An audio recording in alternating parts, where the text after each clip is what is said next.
Ahead of the current NBA season, Shams reported that Jonathan Kuminga would be betting on himself to prove his potential in becoming a star-level player. Along the lines of a Pascal Siakam, Kawhi Leonard-like is what he said.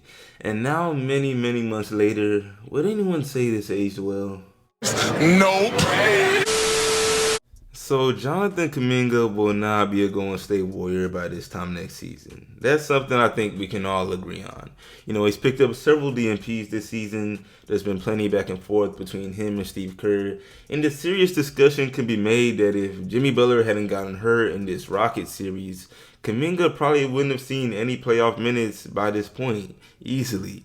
Just looking at the whole situation from an unbiased view, Kuminga might as well be mentally checked out. Like Steve Kerr has already came out and said that with Jimmy Buckets being on the team and with them basically playing the same position, it's hard to find Kuminga minutes and they really don't need him. He wasn't really that rude, but the reality remains the same. And so for Kuminga, if there was ever a situation where the writing is on the wall that the team is over you already, this is that. Like in bright neon colors, no BS. But aside from that, I believe the real question here is, how did we get here? Like, sure, we know the Jimmy Butler trade and the success that came after that pretty much sealed Kuminga's fate.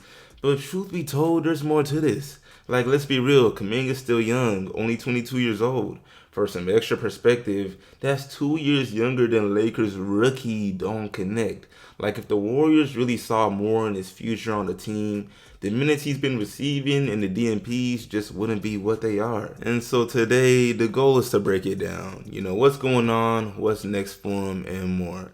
So yeah, bro, y'all go ahead and let me know in the comments, man. What do you think of Jonathan Kuminga? What do you think of this situation? Should the Warriors pack him up this summer? Why or why not? And yeah, really quick here before I go any further. What's up, YouTube? Plug Speaks back with another video. If you're new, first of all, welcome. Go ahead and sub. Also like the video if you enjoy. I upload quality basketball content and we're on the grind of 6K, so I most def appreciate it. I appreciate every single viewer. But yeah, man, back to the video. So just off Kuminga's performance in the couple games he's played in the Rocket series, I've seen plenty of people commenting on social media talking about Kuminga's poor IQ and that he can't hoop. But hey bro, truth be told, looking at Kuminga's Warriors career up to this point, it'd be a lie to say he just ain't good.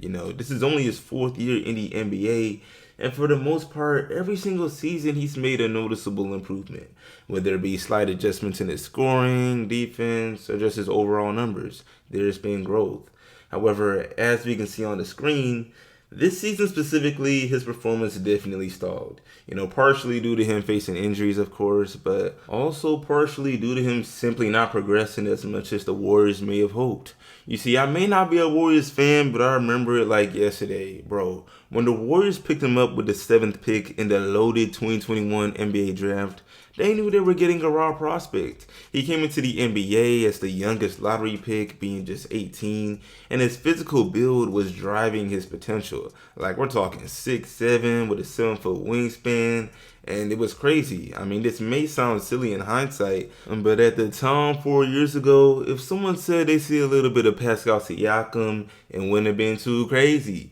And then the Kawhi talk would have been more like a far-fetched dream, but it wasn't out the picture. However, now in the present, stop it. And when it comes to the Warriors, I'm sorry, Kuminga, but beyond the slow progress and development, more than anything else, he just doesn't fit the Warriors style.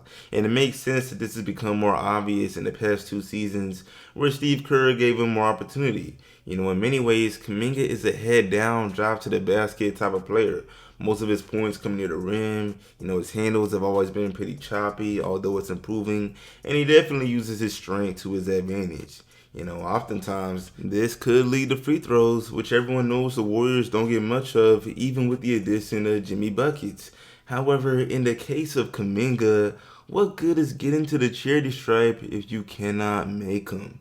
This season, he's shooting 66% on free throws with about 5 attempts on average. It marks the 3rd worst percentage in his 4-year career. Come on. From the perspective of a Steve Kerr, from a perspective of Warriors management, this ain't what I'm trying to see. Especially when we got that agent Steph Curry who's keeping us in championship team conversations.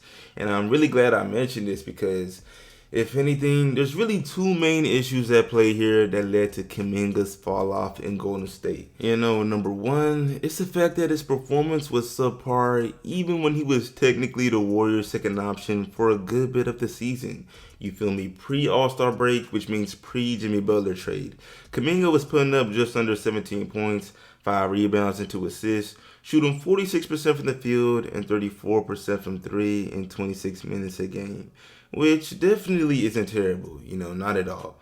But when we consider the context, with Clay being freshly gone, Andrew Wiggins not being a huge factor and whatnot, that was a time for Kuminga to prove, yeah, I'm really like that. Those aspirations he's got to be something like Kawhi or Siakam, pre-All-Star break was the time to prove it. Steph and the team desperately needed a second go-to scorer, but just about everyone on the team was way too inconsistent to really fulfill those shoes.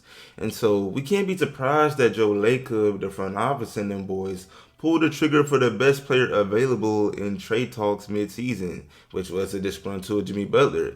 I mean, technically the real best player available was Luka, but they admit apparently no one knew this but Rob Pelinka, so that's besides the point. But yeah, bro, it's pretty fair to say that Kuminga's production, or really lack thereof, pre-All-Star break, led the Warriors to this decision. And then you couple this with wanting more than you're worth, and boom, we've created a disaster.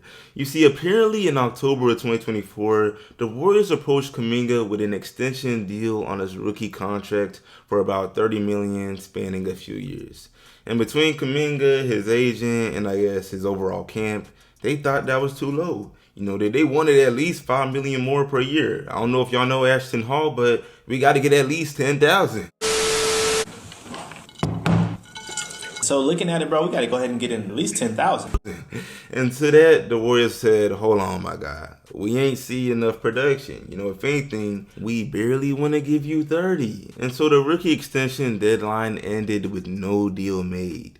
And as each day passes, this decision by Kuminga and the camp seems to be aging terribly. Not gonna lie. I don't want to put bro in the coffin just yet. Maybe some team out there with the money to spend this offseason will look at his undeniable potential and take a chance. But as things are currently constructed between some of the injuries Kuminga's faced and this drop in performance, I just don't know. Pretty much the only thing guaranteed here is that so long as Jimmy Butler recovers and remains healthy, Kuminga will not be in Golden State at the beginning of next season. I've seen quotes of his frustrations with folks telling him to stay ready for the moment, and he's just talking about, man, I've been ready to play. And it's I get it, I feel you, but whether you agree with his frustrations or not, these type of things shouldn't go public. You shouldn't really speak on them. That's, of course, unless you don't care. That's just my 2 cents, though. Kuminga, he's no bum. The potential is sky high, but not in Oakland. Or is it San Francisco? I'm sorry, I'm not from the West. But yeah, man, that's just my 2 cents. I'm going to wrap this video up. Y'all let me know what you think of this Jonathan Kuminga situation. Does he deserve more minutes? Are the Warriors doing him dirty? What led to this? Am I missing something? And yeah, what do you think about this Rockets Warriors series? Man, drop it all below. And yeah, bro, I appreciate y'all watching, man. Like the sub, share, sub if new, all of that. I will see y'all boys in the next one, and I'm out.